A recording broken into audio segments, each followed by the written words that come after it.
ভারত-বাংলাদেশ সীমান্তের no man's land. দুই দেশের সীমানা নির্ধারণী এই জিরো পয়েন্টেই এখন কাটছে শত শত মানুষের দিনরাত। খোলা আকাশের নিচে মানবেতর জীবন কাটছে শিশু ও নারীদের। আন্তর্জাতিক মানবাধিকার সংস্থা হিউম্যান রাইটস ওয়াচের দাবি, ভারতের সীমান্তরক্ষী বাহিনী বিএসএফ পশ্চিমবঙ্গের বাংলাভাষী বিশেষ করে মুসলিম নাগরিকদের বেআইনিভাবে বাংলাদেশে পুশব্যাক বা ঠেলে দেওয়ার চেষ্টা করছে। সংস্থাটির প্রতিবেদন বলছে, চলতি বছরের ১ জুন থেকে এ পর্যন্ত অন্তত ২০০ জনেরও বেশি মানুষকে যথাযথ আইনি প্রক্রিয়া ছাড়াই বাংলাদেশে পাঠানোর চেষ্টা করা হয়েছে।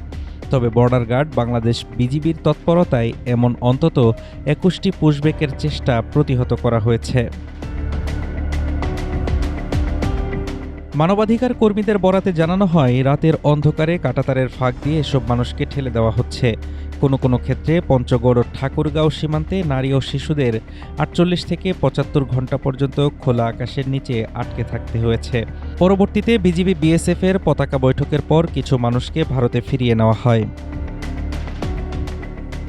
হিউম্যান রাইটস ওয়াচের উপ এশিয়া পরিচালক মীনাক্ষী গাঙ্গুলি জানান, কোনো আইনি প্রক্রিয়া ছাড়া মানুষকে সীমান্তে ঠেলে দেওয়া গুরুতর মানবাধিকার লঙ্ঘন। এই কার্যক্রম অবিলম্বে বন্ধ করা উচিত এবং দুই দেশের উচিত যাচাই বাছাইয়ের মাধ্যমে নাগরিকত্ব নির্ধারণের ব্যবস্থা জোরদার করা। প্রতিবেদনটিতে অভিযোগ করা হয়, ভারতের বিভিন্ন রাজ্যে ভোটার তালিকা হালনাগাদের সময় অনেকের নাম বাদ দিয়ে তাদের অবৈধ অনুপ্রবেশকারী তকমা দেওয়া হচ্ছে। বৈধ পরিচয়পত্র থাকা সত্ত্বেও অনেকে আটকের ঝুঁকিতে পড়ছেন। যদিও ভারতীয় কর্তৃপক্ষের দাবি, অবৈধ বাংলাদেশিদের স্বেচ্ছায় প্রত্যাবাসনের সুযোগ দেওয়া হচ্ছে, তবে হিউম্যান রাইটস ওয়াচ বলছে এই জোরপূর্বক বহিষ্কার আন্তর্জাতিক আইনের পরিপন্থী। সীমান্ত ব্যবস্থাপনায় মানবিক মর্যাদা ও আইনি প্রক্রিয়া বজায় রাখার আহ্বান জানিয়েছে সংস্থাটি।